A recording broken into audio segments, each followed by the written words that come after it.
906 Outdoors is brought to you by Cooking Wild Seasonings. Make it fresh, make it yours. As March came to a close, so did the season to hunt rabbits. But I had a chance to get out for one last great day of hounds, hares, food, and friends. It's a great opportunity to be here out in this country and able to hunt rabbits all day long, have some good food and camaraderie, and that's what it's all about. And we'll take a look at some furs. You can see the difference in how some of these animals vary in color, like coyotes, for example. 9 million acres of forest, 1,700 miles of continuous shoreline, 4,300 lakes, 12,000 miles of streams, more than 300 waterfalls, 15 counties, 2 time zones, and 1 area code. Welcome to the Upper Peninsula. Welcome to 906 Outdoors.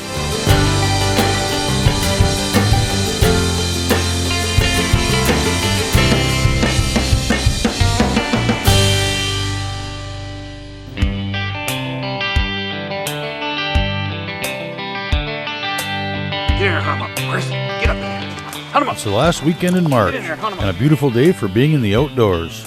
Typically, much of the snow is gone by now in most areas, but that's certainly not the case this year. It didn't take long to figure out that getting around the woods without snowshoes was out of the question.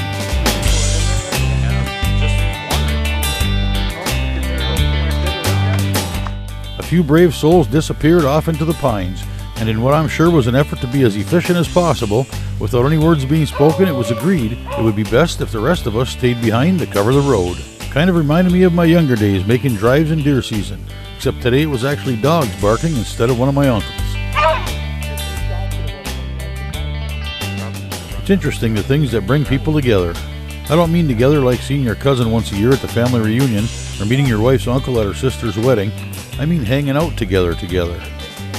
I don't know what it's like in other places, but here in the UP, that thing that brings people together is so often somehow connected to the outdoors. Whether it's deer camp, a day of grouse hunting, sitting in a boat, or a weekend camping, all of these things have that one common thread, the outdoors. Today's crew was no exception, brought together by their love for the outdoors, hunting, and beagles.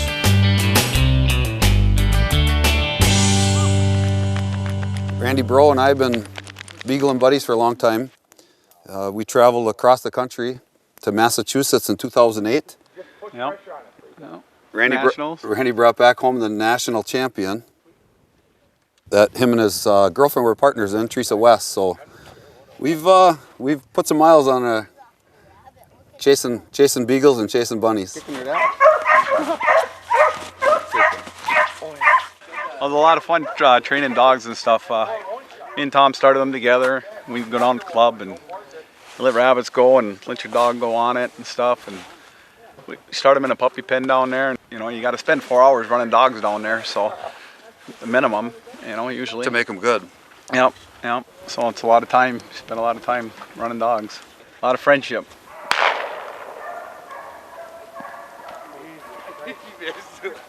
It's been a tough year with the snow. Dogs have been pretty much sinking right to the bottom up to the last couple of weeks, and the snow has stiffened up, and they've been able to run on top. They still don't last all day like they could if there was better snow conditions, but they hang in there for a few hours.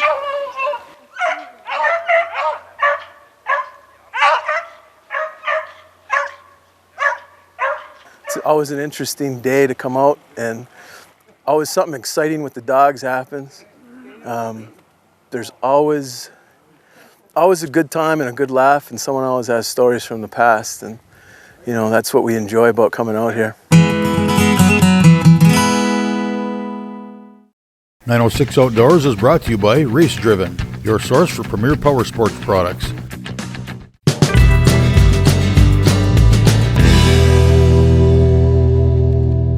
Well, I've had beagles for many years, and it's just a big pastime of mine in the wintertime. Something to do, and I've got 2 beagles now, a 9-year-old and a 5-year-old. And I don't raise my own. I usually just, when I need one, I just find a pup from somebody and train them myself. And something I enjoy, and I met Tom a couple years ago, and we usually get out once a year and together and run. And there's a few people from Amasa here that we run together most weekends. And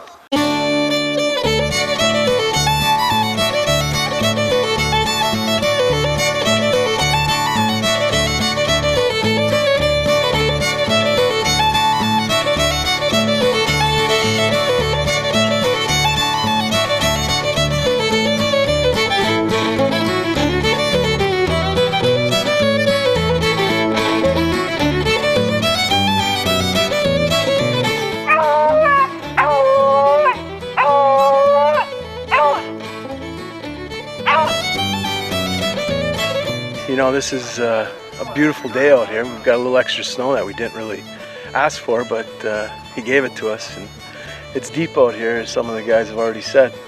I've been hunting rabbits since I was a young man up in the area, or young boy actually. My dad used to raise rabbits, and so we'd be out every weekend chasing our dogs, and to get an opportunity to come out here with a bunch more of my friends, and even with my own son and some of our good friends we've been hunting with. It's a great opportunity to be here out in this country, able to hunt rabbits all day long, have some good food and camaraderie, and that's what it's all about.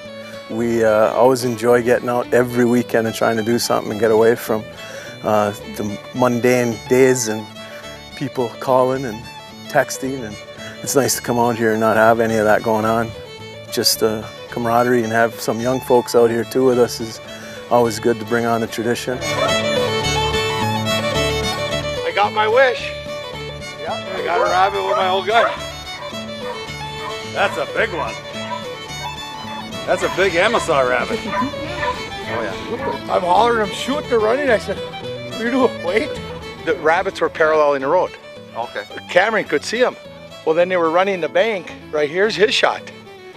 They're running the bank, and then one crossed, and the other one went back, and then I was running to catch up to Cameron, and then the second one that was on the east side finally crossed, and that's this one right here.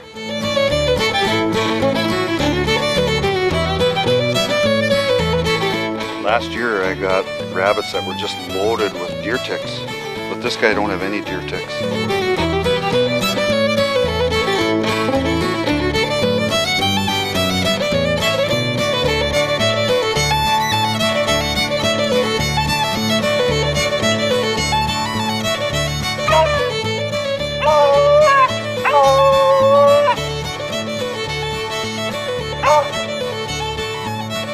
Yeah, I've been raised around hunting and rabbit hunting and deer hunting all my life. Around 2005, we had my dad and I, we had a dog. His name was Tuck. He got leukemia, and around early 2006, my dad was searching the internet for people with hounds. We ended up getting a hold of a guy by the name of Dave Miller out of Peshtigo.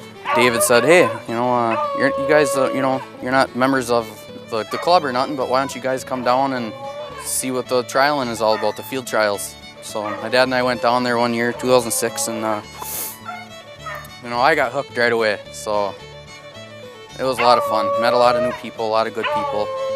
Doing stuff like this, get to meet new people all the time. So it's a lot of fun.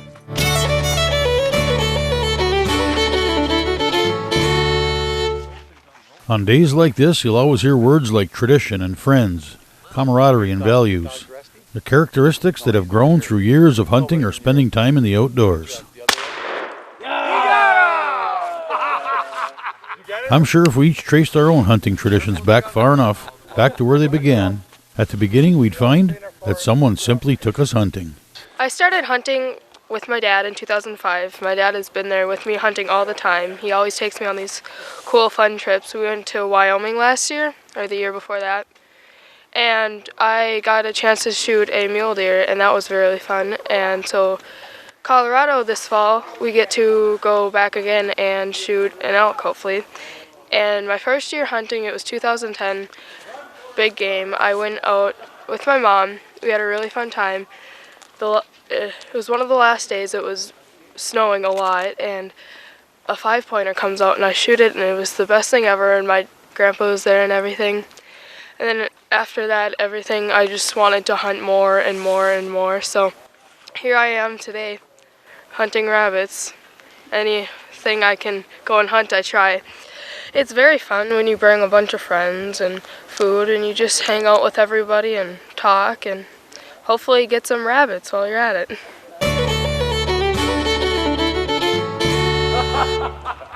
906 Outdoors is brought to you in part by Blades Bait and Tackle, your hardwater connection to Little Beatty Knock.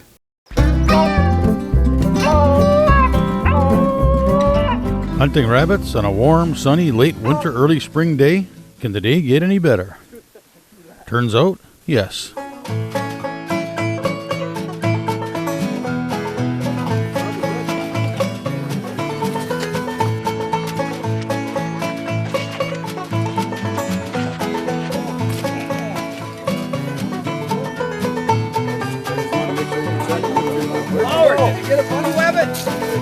what the heck?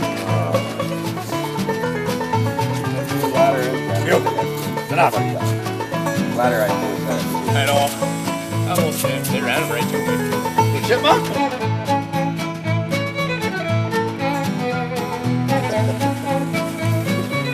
What?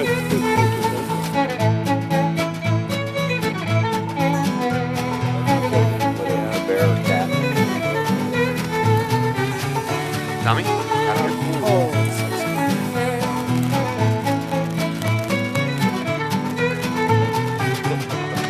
Get out of there.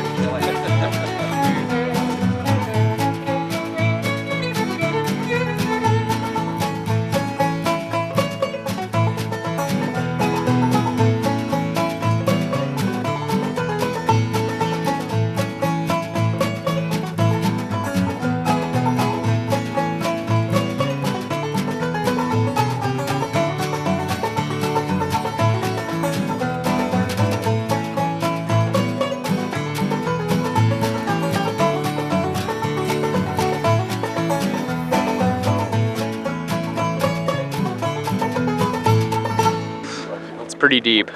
It didn't take me very long to figure out that I needed snowshoes. Probably about 4 feet of snow in some spots, crawling, struggling the entire time.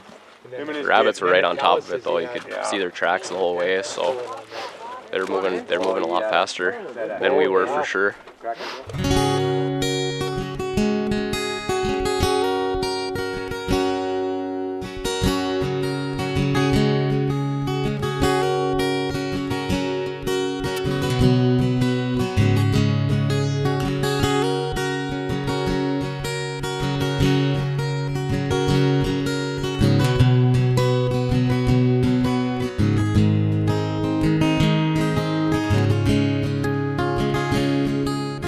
You know, everything we do, we encourage all of our younger generation to get out. We try to take our own children and we pass it on to them, because if we aren't taking care of our natural resources and teaching them how to come out here and properly hunt safely, along with taking care of the product that we are harvesting, no matter what it is, and showing them how to live off of that even, and cook it, eat it,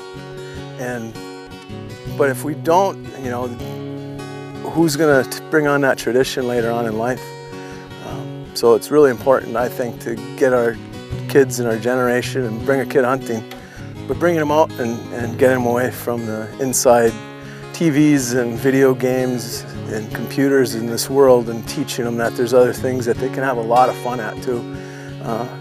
And you saw today, the few kids that we had with us, they really enjoyed the camaraderie also. That makes them feel good that we want them with us. And I think that's important too, to just take them with and show them the ways. And they're going to bring it on to their children or friends of theirs too. It doesn't take long to realize that the rabbit really doesn't play a big role in the day. It's really all about watching the dogs do what they do best and seeing how much they enjoy it. It's about the camaraderie between hunters and friends, and everybody getting together for a day in the outdoors. It's about making kids part of the experience, and the gratification of seeing how much they enjoy it. Yeah, the elusive hare is certainly part of it, but it's all of those things that make for a successful day in the woods. And as long as that's how we measure the success of a rabbit hunt, or any hunt, there'll never be such thing as a bad day of hunting. It is a wonderful place to live, and sometimes challenging, but you know, you got to make the best of it, and I think we do a lot of that every day of our lives. So just fun to be out, and Tom with his dogs, and the interesting conversations that we have every day when we do these hunts is fun.